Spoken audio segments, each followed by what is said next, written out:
बिस्मिल्लाहिर्रहमानिर्रहीम अल्लाहुम्मा सल्ली अला सय्यदना मुहम्मदिन व अला आलिहि वसल्लम। अस्सलामु अलैकुम वरहमतुल्लाहि वबरकातुहू। मेरे नाज़रीन व सामईन, मैं आज आपको मरीज़ की इयादत का तरीक़ा, उसके फ़ज़ाइल और उसके फ़वाइद के मुतल्लिक़ बताऊँगा। किसी मरीज़ की इयादत करना अल्लाह और उसके रसूल हज़रत मोहम्मद सल्लल्लाहु अलैहि वसल्लम को बहुत ज़्यादा पसंद है।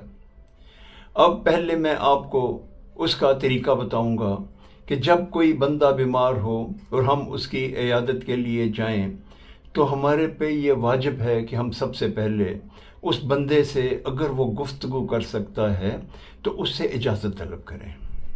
अगर वो गुफ्तगू नहीं कर सकता तो हम उसके अजीज़ व अकारिब से इजाज़त लेके जाएं, ताकि ये उसके लिए परेशानी या उसके आराम में खलल का बाइस ना बने। जब इजाज़त मिल जाए तो उसके घर तशरीफ़ लेके जाएं। सबसे पहले उसकी दिल सलाम करें, उसकी दिलजोई करें और उसके सराहने खड़े होकर एक दुआ पढ़ें। ये मैं आज आपको एक ऐसी दुआ बताऊंगा जो बहुत मुजर्रब है। मूज़ी से मूज़ी मर्ज़ हो, अल्लाह ताला मरीज़ को शफा दे देते हैं, बशर्ते कि उसकी मौत का वक़्त ना आ गया हो। वो दुआ है, असलुल्लाहिल अज़ीम रब्बिल अर्शिल अज़ीम अन यशफ़िक। असलुल्लाहिल अज़ीम रब्बिल अर्शिल अज़ीम अन यशफ़िक। असलुल्लाहिल अज़ीम रब्बिल अर्शिल अज़ीम अन यशफ़िक।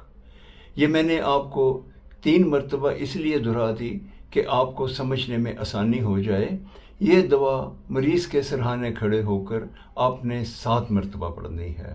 इंशाअल्लाह ताला अल्लाह रब्बुल इज़्ज़त के फजलो करम से मरीज़ सेहतयाब हो जाएगा।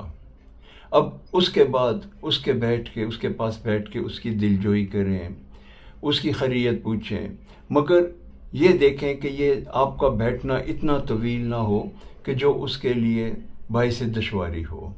फिर एक तो आपने ये अजर कमा लिया कि आपने उसके लिए दुआ की। अब आप उससे अपने लिए दुआ करने के लिए कहें, क्योंकि नबी पाक सल्लल्लाहु अलैहि वसल्लम का फरमान है, हदीस मुबारक है इब्न माजा 1441 नंबर, कि रसूल अल्लाह सल्लल्लाहु अलैहि वसल्लम ने फरमाया, जब किसी मरीज़ की तीमारदारी के लिए जाएं तो उससे अपने लिए दुआ करने के लिए कहें, क्योंकि उसकी दुआ फरिश्तों की मानिंद होती है। अब इस हदीस के ये मफ़हूम है कि अल्लाह रब्बुल इज़्ज़त का फरमान है कि जब तुम मेरा ज़िक्र करोगे तो मैं तुम्हारी ज़ुबान बन जाऊंगा, यानी मैं तुम्हें मुस्तजाबुद दुआ याद कर दूंगा।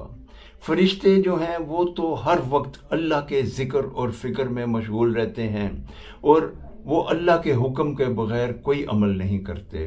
तो उनकी दुआ 1000%, 100% नहीं कहूँगा, 1000% कबूलियत का दर्जा रखती है। इसलिए हमें मरीज़ से अपने लिए दुआ मांगने के लिए भी कहना चाहिए।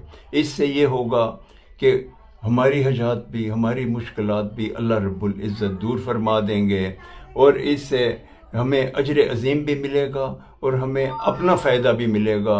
अल्लाह रब्बुल इज़्ज़त हमें इन अमाल पे अमल करने की तौफ़ीक़ अता फ़रमाए। अस्सलामु अलैकुम व रहमतुल्लाहि व बरकातुहू।